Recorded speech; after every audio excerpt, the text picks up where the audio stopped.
안녕하십니까. SPM 리서치의 김영재입니다. 금리도 계속 올라가고 있죠. 달러도 계속 올라가고 있습니다. 달러 인덱스 103을 터치하는 모습이고 10월 내내 올라가고 있습니다. 금리도 마찬가지죠. 10월 내내 올라가고 있고요. 9월 FOMC 회의 지나면서 그 이후로 금리도 달러도 다 같이 상승하는 그런 모습입니다. 그런데 단기적으로는 또 이게 변곡점에 도달한 게 아닌가 그런 생각도 듭니다. 제 개인적으로는 달러 같은 경우는 해외 투자자들에게 헤징 포지션을 설정할 수 있는 그런 기회를 제공하는 것이 아닌가 그런 생각도 듭니다. 원달러 흐름이 1350원을 넘어섰잖아요. 1360원 넘어서면서 좀 더 가속이 붙을 수 있다라고 생각이 드는데 그것이 하나의 또 클라이맥스를 형성하는 게 아닌가 그런 생각도 듭니다. 보통 우리가 해외 투자에서 많이 벌어도 1370, 80원에서 1300원 초반대로 떨어질 때 원화 환산 평가 금액이 많이 줄어드는 것을 우리가 보죠. 속이 쓰리기도 하는데 보유한 달러 평가 금액의 한 3분의 1 정도는 헤징 포지션을 설정해도 되지 않을까 그렇게 생각이 들어요. 전부 다 설정하기엔 약간 좀 부담스럽죠. 달러가 약세 추세로 들어서는 것도 쉽지 않아 보이기 때문에 어느 정도 수그러드는 것을 목표로 해서 잡는다라고 한다면 한 3분의 1 정도는 잡는 게 맞지 않나 이렇게 생각이 들거든요. 한국 시장에서 파생상품 시장 쪽 이용하면은 달러 선물 한 계약을 매도하면 10,000달러를 헤징할 수 있죠. 만약에 50,000달러를 투자하고 있다 이렇게 가정하면은 한두 계약 정도는 매도 포지션 가져가도 되지 않을까 전 그렇게 생각을 하거든요. 단 그런 결정에 있어서는 달러 상승을 하더라도 절반 정도는 그 이익을 포기하겠다 이런 생각을 가지고 있어야죠. 헤징 전략이니까요. 그건 아마도 투자자 개인별로 다 틀릴 거다 이렇게 생각이 됩니다. 저는 개인적으로 그렇게 생각을 하고 또 실전에서도 어느 정도 헤징을 할 생각입니다. 그런데 이러한 달러 강세가 정치적인 것 때문에 영향을 받는 게 아닌가. 미국 대선이 있으니까요. 결국 트럼프 때문인가 이것도 한번 좀 생각을 해봐야 될 것 같아요. 트럼프 후보 당선 확률이 많이 높아지고 있으니까요. 폴리마켓 집계로 보면 56%까지 올라가고 있습니다. 해리스 43%까지 떨어지고 있는 그 모습입니다. 총격 사건 이후에 트럼프 확률 확 높아진 다음에 해리스 후보가 등장하면서 역전이 됐잖아요. 9월 이후에는 해리스 후보가 계속 이기고 있었는데 10월 들어서 역전이 된 다음에 그 크로스 이후에 점차 격차가 많이 벌어지고 있죠. 더군다나 이 스윙 스테이트 쪽에서의 움직임 눈여겨볼 만합니다. 아리조나, 조지아, 펜실베니아, 미시건, 위스콘신 이쪽에서 격차가 꽤 커요. 네바다 쪽에서는 해리스가 좀 이기는데 이 격차가 상대적으로 적죠. 오늘 펜실베니아 쪽에서 트럼프 유세 한번 볼까요? 느낌이 어떤지 한번 보시죠. They've weaponized our elections. They've done things that nobody thought was even possible. So we're going to go, we're going to vote, we're going to have a good time, we're going to make our country get. This is going to be, I want this to be a really important evening. So play YMCA. Go ahead, let's go. Nice and loud. Here we go, everybody.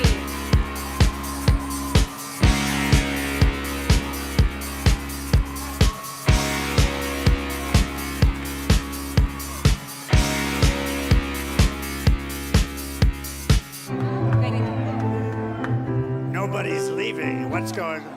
There's nobody leaving. Keep going. Keep going. Should we keep going? All right, turn that music up. Turn it up. 좀 여유를 잡는 듯한 그런 분위기가 나타나고 있다 이렇게 볼 수도 있겠는데 원래 또 저런 스타일이기도 했었죠. 하여간에 펜실베니아 쪽도 트럼프 후보가 54%, 해리스가 46% 지금 현재 기록하고 있습니다.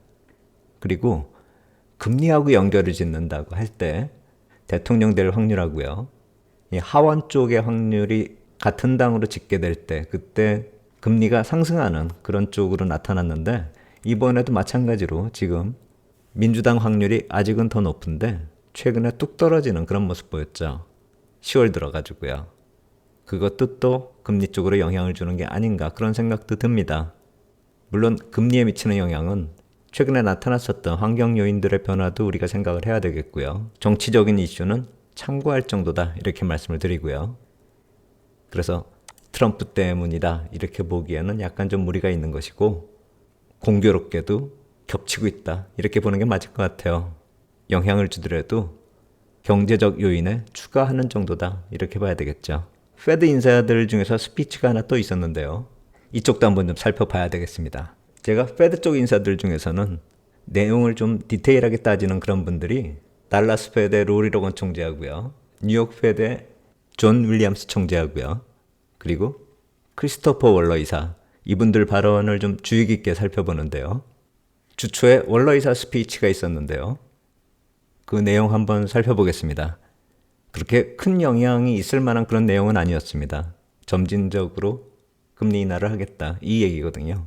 그 내용을 한번 제가 구글 번역기로 좀 돌려봤습니다. 10월 고용 보고서가 좀 안 좋게 나올 수도 있다 이 얘기죠. 허리케인이 2개 나왔고요. 보잉 파업도 있었죠. 그래서 일시적으로 일자리 감소를 보여줄 수도 있다. 그런데 이게 블랙아웃 기간에 발표될 것이다 라는 것이죠. 이 블랙아웃 기간이 26일부터예요. FOMC 회의까지요. 그러니까 이 10월 지표는 11월 초에 나올 거 아니에요. 그러니까 월러 이사 스피치처럼 좀 안 좋은 지표가 나올 수도 있는데 블랙아웃 기간에 발표될 것이기 때문에 페드 인사들이 시장에 미치는 영향도 적을 테고 FOMC 회의 쪽으로도 시간상으로 따져봤을 때 영향을 미치기 힘들 수도 있다 이 얘기를 하는 거죠. 타이밍상으로요.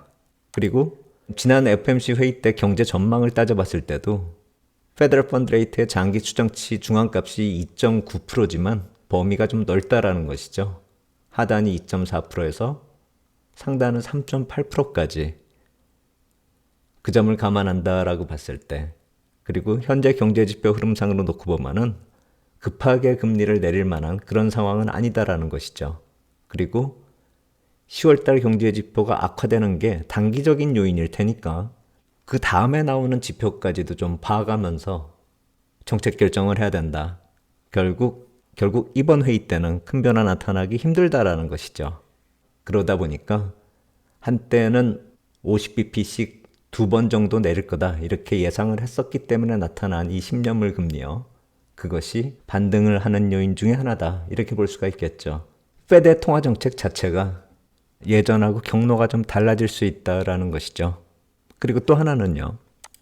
이제 통화정책으로 본격적으로 들어섭니다. 아까 일정 보셨듯이 이번 주에 ECB 통화정책 회의 바로 결과가 나오죠. 당장의 16일부터도 구체적인 얘기가 나올 겁니다. 제가 ECB 통화정책 회의도 한번 살펴볼게요. 어떤 식으로 흘러갈지. 17일부터인데 달러가 강세 보이는 요인 중에는 금리 쪽하고 연관져서 생각을 해볼 수도 있겠지만 유로가 약세를 보이는 이것도 감안을 해야죠. 달러가 강세라기보다도 유로가 약세를 보인다 이렇게 해석이 가능하죠. ECB 쪽에서 금리 인하할 확률이 높아지고 있다 이거죠. 막연하게 볼 일이 아니죠. 그냥 ECB 경기가 안 좋고 약하니까 그래서 금리 인하할 것이다 이렇게 막연하게 볼 게 아니라 우리가 미국 경제 보듯이 좀 자세하게 살펴보면은요. 유로존의 경제 지표가 지금 충분히 떨어지고 있다. 이거 좀 볼 필요가 있어 보입니다. 지금 보고 계신 게 인플레이션 지표인데 프랑스입니다. 1%대까지 떨어지고 있어요. 9월 달에. 2023년에 6%까지 올라갔었던 게 계속 줄기차게 떨어져서 올해 9월에는 1%까지 떨어지고 있는 거예요. 정확히 따져보면은 1.1%입니다. 자칫 잘못하면 이제 디플레이션 얘기가 나올 수 있죠. 독일도 마찬가지입니다. 1%대. 정확히 1.6% 나오거든요. 프랑스보단 낮지만 1%대는 이미 목표치를 도달한 상황이죠. 금리 내릴만 하다 이렇게 생각이 들어요. 근데 인플레이션뿐만이 아니라 산업 생산 쪽 볼게요. 8월 집계가 좀 올라오긴 올라오는데 2021년을 100으로 기준으로 놓고 봤을 때 그거보다 아직도 떨어져 있는 상황이거든요. 그리고 국가별로 한번 살펴볼게요. 아일랜드, 덴마크, 슬로베니아 이쪽이 오히려 좋게 나오고 유럽 평균치보다 아래쪽에서 살펴보면은 독일, 이탈리아, 스페인이 평균치보다 낮은 수치를 보이고 있거든요. 유로 경제에서 좀 비중을 차지하는 나라 중에서 프랑스 정도가 평균치를 좀 넘어서는데 그것도 미미하죠. 22쪽에서는 경제 지표가 충분히 금리 인하를 할 만한 그런 상황이다. 이렇게 파악이 되는 거죠. 우리가 경제 지표 따져보면 20에서 어떤 결정을 내릴지 우리가 충분히 짐작이 가능하죠. 유로 경제 안 좋다 하는데 지표 보면은 어느 정도 이해가 가고 이러한 모습이 통화 정책을 바꾸면서 내년에 좀 변화가 나타날 것이다 이렇게 전망을 하고 있는데 이번 회의 결과 끝나고서 데이터 나오는 것도 우리가 좀 유심히 살펴봐야 될 것 같아요. 그 사람들 얘기하는 것처럼 내년에 괜찮아질지. 그래서 미국의 금리나 달러 이 움직임은 통화정책 일정에 들어서면서 작은 변곡점을 또 형성할 수도 있다라는 생각이 들고 22 통화정책을 시작으로 BOJ 거쳐서 FOMC까지 이러한 이벤트를 거칠 때마다 작은 변곡점들이 계속 반복이 될 것이다 이렇게 생각이 되고 그 중간에 쿼터리 리펀딩이 자리하죠. 그렇기 때문에 10월에 중요한 매듭이 하나 형성이 된다 이렇게 생각할 때가 됐습니다. 그것이 이제 시작이 된다라는 것이죠. 금리를 봤을 때도 그렇고 통화시장을 봐도 그렇고 중요한 타이밍이 또 시작되고 있는 것입니다. 제가 오늘 자료 만든 거는 그러한 중요한 포인트가 있기 때문에 좀 짧게나마 말씀을 드렸습니다. 이번 주에 22 통화정책 흐름 보면서 또 중요한 포인트가 있으면은 또 짧더라도 추가적으로 또 말씀드리도록 하겠습니다. 오늘 여기까지 하도록 하겠습니다. 감사합니다.